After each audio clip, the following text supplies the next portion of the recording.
was at Warhammer Fest last week, I met with lots and lots of people who play Games Workshop games, and the same topic came up again and again and again. What is going on with Games Workshop and their pre-orders? Then this weekend, we had the pre-order window for the Gallo Fall Kill Team box, a pretty so-so bundle with a Votann team and a Space Beastman team that didn't have a ton of hype for it outside of the Warhammer furry community, a not insignificant contingent to be fair. There was also a hardback limited edition Black Library book called Pilgrims of Fire and the separate release of the Arbites Kill Team. Overall, not exactly the biggest weekend ever, pretty forgettable I thought, but I was wrong. It turns out that the community is filled with Votann and Beastman enthusiasts. Because when the Gallo Fall Kill Team bundle was put up online for pre-order at 10 a.m. on the dot, it sold out in a second. And I'm not exaggerating. I literally mean a second. I was there at 10 a.m. and in a blink of the eye, it was gone. And the same is true for the Black Library book as well. And do you know what? I think that actually there might be something else going on here than just simply too many people have been radicalized by erotic space dwarf furry OC art and need to do some extremely unorthodox kit bashing in order to get their kicks. And this is just the latest in a problem that has become endemic to buying Warhammer these days. But most creators, most commenters, most people that I speak to, frankly, when they talk about this pre-order issue, they have a very specific target for their ire. Most people would agree that this is primarily a problem driven by scalpers. The boogeyman that lives under the bed, the monster in the closet, the proverbial man reaching into your pockets, but not in a good way. Scalpers. They are obviously to blame, right? Well, no, I don't think so actually. What I'm going to say in this video isn't going to be popular, but there are solutions to this problem that no one is talking about. And if we, and Games Workshop, are honest, I think that these solutions need to be considered, especially before the release of 10th edition potentially gets derailed in a pre-order disaster. Now, make no mistake, scalpers do contribute to this problem. What used to merely be a dubious fella in a trench coat standing outside a stadium trying to hawk tickets for a booked out event for a little bit extra on top has evolved into a somewhat sophisticated secondary market around many consumer products, Warhammer included. Now, scalpers have graduated to picking up products at high price points from online web stores before anyone else can buy them, ensuring that the majority, or at least a very large minority, of the supply of consumer goods gets into their hands first so that they can then sell the products themselves on sites such as eBay for extremely high markups. If you thought Warhammer was expensive when sold by Games Workshop, boy do scalpers have them beat, because if you want to pick up some Warhammer from a scalper, you'll be paying double, 3 times as much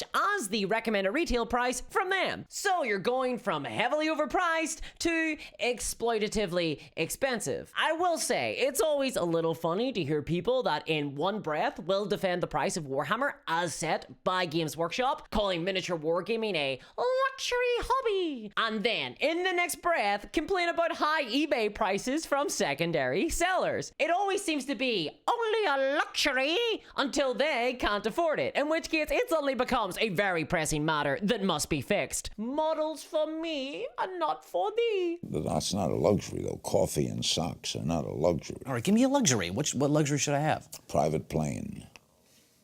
Larry, I'm on DuckTales. But this has become increasingly problematic over the last few years because of the growth in bot usage to buy products. Scalpers have come to rely on sophisticated AI and programs that are far superior to humans when it comes to purchasing products online and en masse. The reflexes of bots are just so much quicker than that of the bungling, clumsy human, panicking and sweating as they are, desperate to click the correct product and place it in their virtual basket before anyone else can beat them to the checkout, desperately entering and re-entering credit card details with meat-filled, inaccurate fingertips, so inadequate to the task at hand. No wonder they fail. No wonder the scalpers are winning. It's pathetic. These scalpers have come to rely on chrome and steel and superior construction, for they know that the flesh is weak. Give in to the machine. This is the new man. Heal their chromatic face and the power of the microtransistor brain. I resisted change. I feared it. I've never really been one for the whole wireless earbuds thing. And can you blame me? My life is tiny physical miniatures. When it comes to technology, I'm more adeptus mechanicus than, Drukari homunculi? Are they really the best scientists I could think of? And a big part of why I didn't want to try wireless earbuds was the cost. I can't afford miniatures and expensive technology. But the Raycon everyday earbuds are super affordable wireless earbuds and offer an awesome sound quality comparable to the big name tech brands. I brought them with me on a huge trip to Warhammer Fest recently, and they were absolutely invaluable, allowing me to hear all the Warhammer 40k reveals over the noise of the convention center, because I had to watch it on Twitch on my mobile phone at the fest. I'm still a little salty about that one. Absolutely though, the best bit about these is the awareness mode feature that lets you hear what people are saying and where the traffic is while still listening to podcasts and music. And Raycon offer free US shipping, or you can get them shipped internationally at a flat fee. And you even have an easy free return guarantee if you're not satisfied. So if you want to support the channel and get awesome wireless earbuds that let you listen to hobby content while working on your minis in the bathroom, then click on the link in the description below or go to buyraycon.com/discourse miniatures to get 15% off your Raycon purchase. Thanks a lot for sponsoring today's video, Raycon. Yeah, scalpers. That's the problem, right? Well, they are a visible symptom. It's easy to jump on eBay and see a bunch of books getting sold for 5 times the price and get pissed off. But they're not the actual source of the problem here. This goes a lot deeper. Did you know, for example, that third-party retail stores across the board are getting 50% of the stock that they used to get from Games Workshop? In fact, I've heard some say that they only received 2 Galufall boxes to sell. 2 boxes! Regardless of how many boxes they've ordered from Games Workshop. If you only have 2 boxes to sell, then it doesn't take very many scalpers for you to sell out. In fact, it takes 2 or 1 if there's one other person who simply wants to buy the box. This isn't a scalper problem. There's also an element of supply and demand here. Retail stores just aren't getting enough boxes to sell to consumers. And if I were a cynical person, which frequent viewers will know that I am not, I would say that this is to drive sales to the Games Workshop website, something which they have been openly talking about in their annual reports for a while now. But in this instance, I don't think so, because even their own website sells out in seconds these days. Literal seconds. In fact, as reports, the supply of products has gone down drastically since Games Workshop moved warehouses earlier this year, something which they spent millions on, including for building a robot workforce. All the better to replace their inefficient and ineffective meat employees. Why wouldn't you replace them with chromatic men? Their fleshy appendages, so unsuitable as they are for the task of carrying large objects, weak and prone to breakage as their marrow-filled spines are, so desperate they are for things such as food, these fleshy sacks of And this central warehouse is the distribution center for the entire world. So this has impacted all distributors down the supply chain, from the UK to America, from Nashville to Norway, Bonaire to Zimbabwe, Chicago to Czechoslovakia, I'm back. So obviously, this could have a huge impact on the upcoming Leviathan box, the launch box for 10th edition 40k, though at the Warhammer Fest Q&A, they did say that they've really pushed the boat out and turned out a huge proportion of their production into making more Leviathan boxes than any box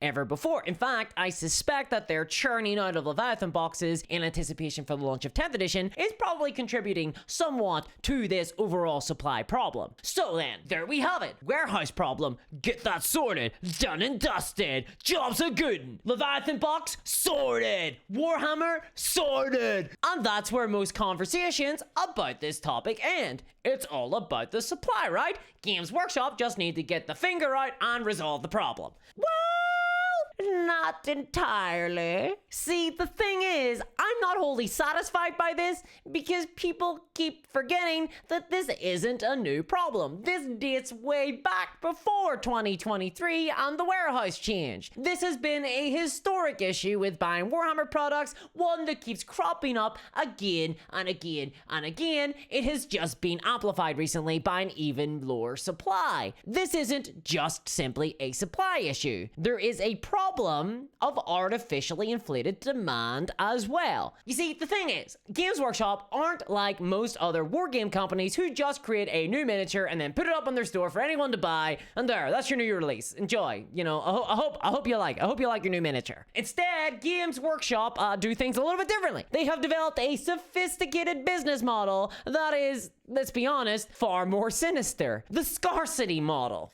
Games Workshop have wholeheartedly thrown themselves all in on a business model that is reliant on the fear of missing out. They have created oodles of time-limited content based on seasons. And these releases can be anything from a big bundle for Kill Team like this week, or Warcry, or a new army box for Warhammer 40k, or even a limited edition book, another thing that cropped up last week. Games Workshop then hype up these new products and stress their limited release window. They send out review copies of these limited products to influencers to show off the new content. They pump up the excitement for weeks, they turn the pressure up on hobbyists, and they ensure that the only way to get any level of discount on any of their products is to buy one of these time-limited scarce bundles. And in a context where people are struggling to pay their bills, hobbyists are looking for value wherever they can find it. So it's more important than ever that people can get their hands on discounted models. But let's be honest, Warhammer has always been expensive. People have always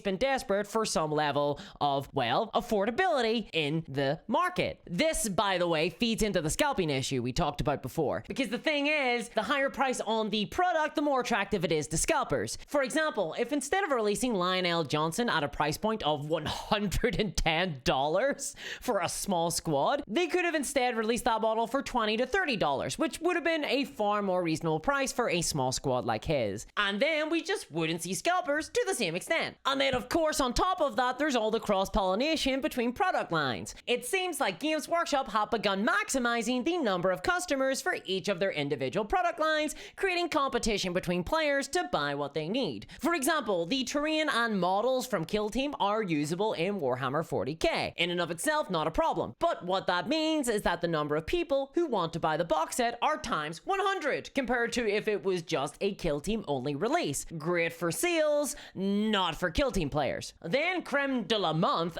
throw in a little spice of misinformation and confusion to the mix. Games Workshop love to make some products a limited release and others not. GW often obfuscates information about their releases and are frequently inconsistent in what becomes a permanent product and what hangs around for a little bit of a time before then disappearing. This causes a lot of confusion in the player base about what to buy and what to pass on. The bundles go away. Sometimes things disappear. Will a new 40k army box be better value than a combat patrol? Who knows? And Games Workshop aren't telling. What about Curse City? What about Curse City? If you want to play it safe, then the reasonable consumer is better off just picking up everything. This doesn't happen by itself. This is something that is carefully cultivated by Games Workshop. And hey, here's the kicker, okay? Sometimes people just want to buy the new thing because they like it. They want to enjoy their hobby, whether that's playing war games with new units and a wider variety of things to play with, or building new models, or painting new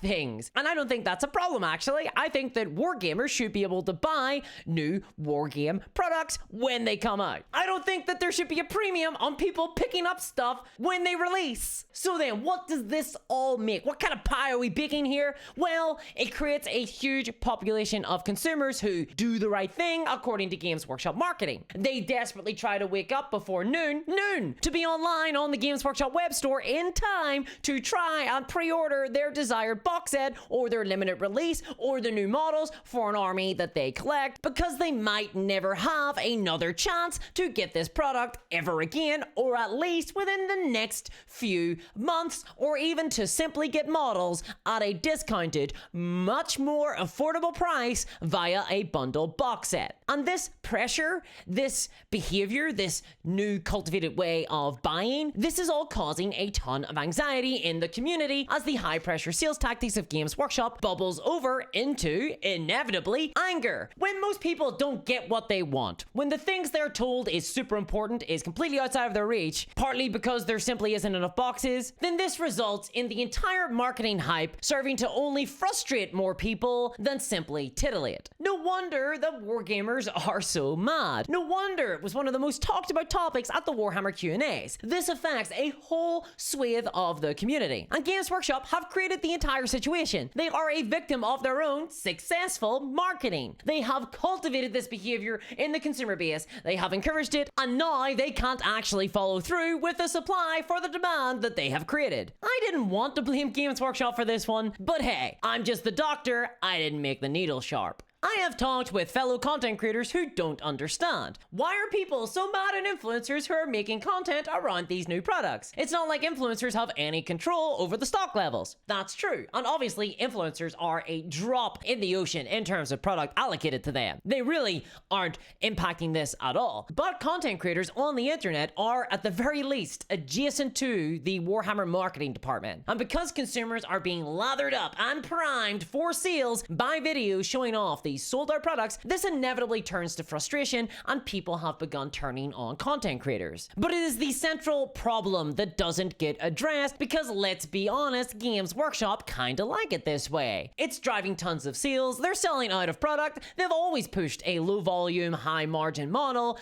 they sell comparatively low products but at a very high markup. And yet, nevertheless, they're kinda playing with fire here. Some of the most dedicated hobbyists are getting burned by this business model and marketing style. It is leading to a ton of complaints. And if you have a relentless season model based on scarcity, the last thing you want is for people to fall off the treadmill. But that is exactly what's happening. The solution to this is simple, but no one wants to talk about it. The business model needs to change. Games Workshop need to slow down their release schedule. They need to increase the pre-order windows of products so that they act like a pre-order once again, not just a hyped up limited sales window. Seriously, pre-orders shouldn't sell out. Pre-orders should always be what Games Workshop now call made to order, i.e. you pre-order a product and they make it. Well, that's not made to order, that's what I like to call a pre-order. When did this change? When did we stop expecting to be able to pre-order products and then receive them? The point of pre-orders for manufacturers used to be to find out how many boxes of a product that the manufacturer needed to make to meet the demand. When did this change? Pre-orders should be done well in advance of a release so that Games Workshop can create enough boxes to satisfy the demand that they have cultivated. On top of this, there needs to be less limited sets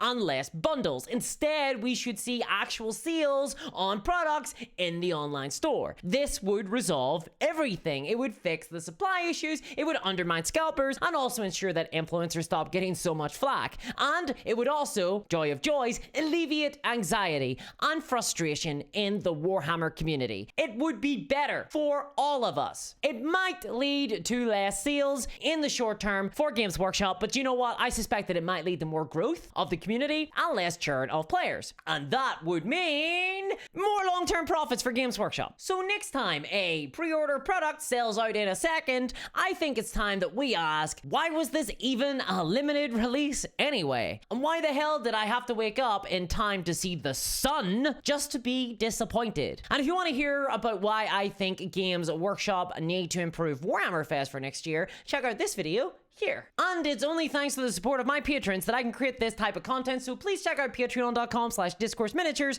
to help support the channel and get a bonus video every month. And thanks to all my patrons, especially Sonic Bread, CryptoKev, and Novani, and I'll catch y'all next time. Bye-bye!